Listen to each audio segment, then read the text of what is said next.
Hello, welcome to the 123 Collections YouTube channel. My name's James Scott. I am the director of 123 Collections Limited. Third video in the series of short videos providing a little bit of information I often find myself giving clients and sometimes debtors. Today we're going to have a little look at Companies House and what information can be found on there. So Companies House is a public register of all limited companies, public limited companies, limited liability partnerships, and different trading entities, businesses essentially.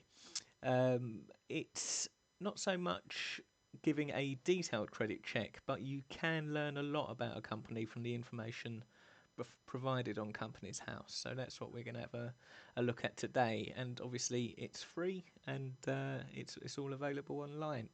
There's a lot of different issues with the limited liability system. People can use it to their own advantage, and I'll show some examples of that. You've got to be careful of those people who do like to take advantage of I'm not making a pun on purpose here, but a limited system. So yeah, we'll have a little look. Hopefully you should be able to see my screen in a minute. So here we are. As you can see, I have Googled Companies House, and this is the first thing that pops up. Remember, this is just a UK-based registry. Most European countries have their own.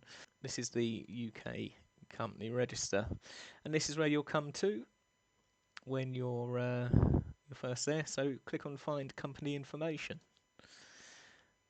Start now. So there you go. And all you have to do is type in a company and it should pop up. So there you go. As you can see, my company's popped up there. So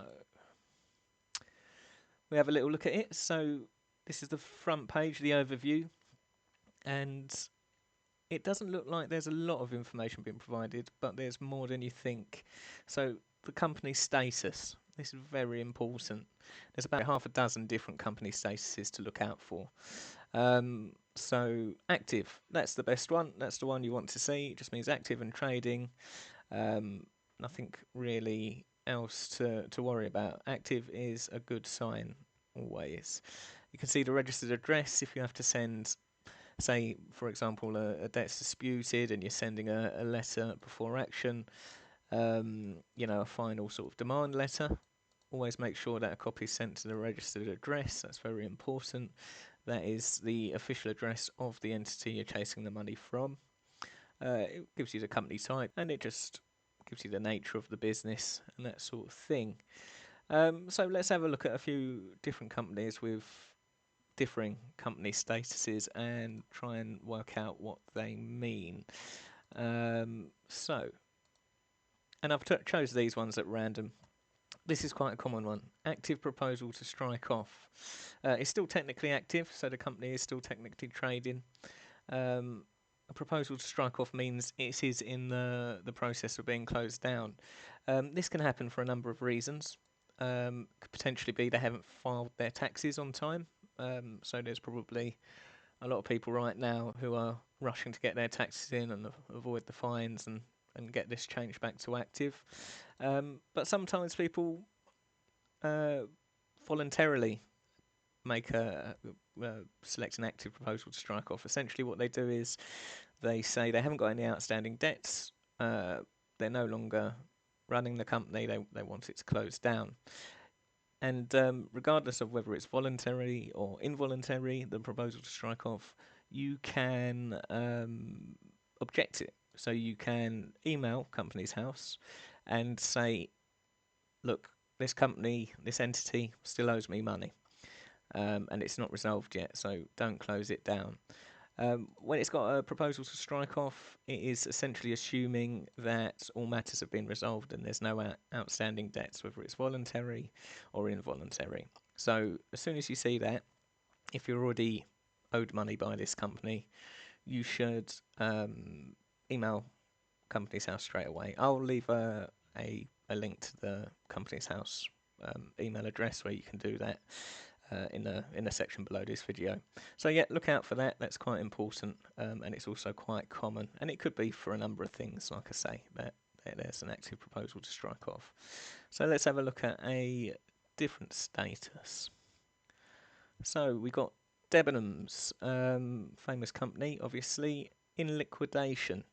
Not good news for the retail store. So essentially, liquidation means the company's assets are currently being sold to creditors, and the business is being closed down. In this situation, if you're owed money by a company in liquidation, you need to get in touch with their insolvency practitioners. They are a licensed financial service, essentially separate to their company, and they're essentially taking stock of all the assets and all the debts and selling those assets and trying to pay back what debts they can. So what you need to do is register your debt with this company's insolvency practitioner, if you're owed, of course. So that's one thing to look into. Liquidation, that's never a good sign. It's obviously it's it's not often you get your full debt back when there's a company in liquidation. It can happen, but it's not particularly likely because they're obviously struggling financially. So next one, what status we got? In administration. This is slightly different to liquidation. It's essentially the same process you need to follow. What they're doing is the company is in financial stress. They've got an insolvency practitioner currently selling off assets in order to pay debts. It's exactly like liquidation, except for the only difference is they have some sort of hope that once the assets are sold and the debts are paid, they may be able to continue trading. But either way, you need to register your debt with the insolvency practitioner. So that's what in administration means. That's what you've got to look at. So other things to consider. So I'm using Everest Windows. I won't go into too much detail about it, but a family member was spurned when a certain warranty on some double glazing um, was not actually valid because the company they did business with has technically closed down, as you can see. So this is Everest Windows Limited. They are dissolved. That means the company is, well, it doesn't exist anymore, essentially. And remember, this is very important because you get a lot of companies with similar names. You need to get confirmation of the company number because that's always unique to the entity involved. So let's have a little dig into this. So if you're looking up a new customer and you want to see how much or if you're going to give them any credit at all, certain warning signs to look out for. As you know, Everest Windows will still be operating, so we'll have a little look at how they're operating now. So lo and behold, this is their trading website. They are now Everest 2020 Limited. So let's have a look and see. Oh, well, this company's already in administration, so there you go. This company's in administration, but we've got some more information here, as you can see. So you've got insolvency has popped up. So this should be details of their insolvency practitioner. You can get in touch with them, register your debts. But let's just say this wasn't in administration yet and it still said active and you're wanting to find out whether there's a trustworthy overview of these people. So you can have a little look. First thing, if a charges tab is present, always worth having a look. Now, charges are a registered sort of claim against the company. The court has stated they owe money to someone. A lot of companies may have one or two. If they've remortgaged a property in order to finance the company, that could show up as a charge. And here you can see the people entitled where the money is owed. Quite often it will be a bank or a mortgage lender, something like that. But as you can see, we've got 5 charges registered here, which is not good. So yes, when you're looking at your new client and wondering whether to get credit, if they've got no charges registered against their company, that's a great sign. If they've got several, you may want to think twice about giving credit because it's showing they're already in debt. And unless the debt's say satisfied, rather than satisfy charge, they still owe that money. The other thing to look out for, which you can find on Companies House, you can go on to people. So we can have a little look at the directors of Everest 2020, and we can see what their previous company history is. So let's just pick one at random here. So let's see what this director's been involved in, if he's had any other companies.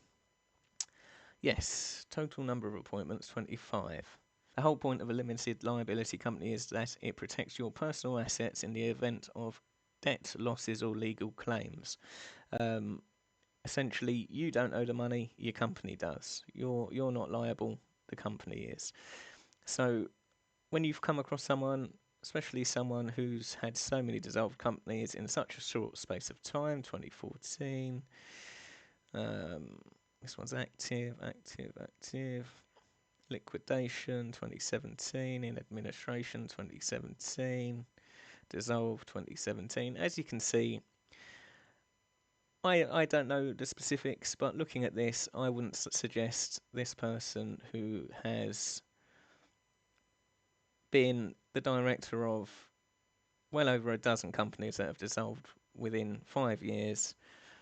I would think twice before giving credit. So that's just me personally. You may have different relationships with these people, but this is the sort of information you can get from Companies House. What have they been involved in? The basic status, and if there's any charges against the company, where it's addressed to, basic information. And remember the company number, like I say, very important. So, yeah, that's the sort of information you can find on Companies House, and you can make a decision on whether you're willing to give credit to that company, whether to do business with them at all. And it's very useful. There are, like I say, quite a few good credit checking websites. I use CreditServe personally, which give a detailed breakdowns of earnings, losses, charges, even if they're paid already, how much they were for, credit rating, that sort of thing. But you do have to pay for those, and obviously my line of work, it is very, very useful to have as much information as possible, and be able to and be able to provide that to your client when needed, and when giving advice on how to proceed with certain things. So yeah, but before you pay for anything, you can always have a little look at Companies House. Okay, do remember all the information I give is in relation to UK companies, UK Company House. There is obviously different systems in place in different countries around the world with different definitions. I focus on UK business to business debt, so that's what I do give information on. So yeah, don't get confused when you're potentially looking at foreign clients. It might mean something else, and their systems might work differently online. So, do remember, my name's James Scott. I am the director of 123 Collections Limited. Always looking to take on new clients and help people get paid for their work. So, do follow the link down below, which will take you to the website with my contact details on, my phone number. You can always email me at info@123collections.co.uk. I do look forward to hearing from you, and remember, you should always be paid for your work. Thanks very much.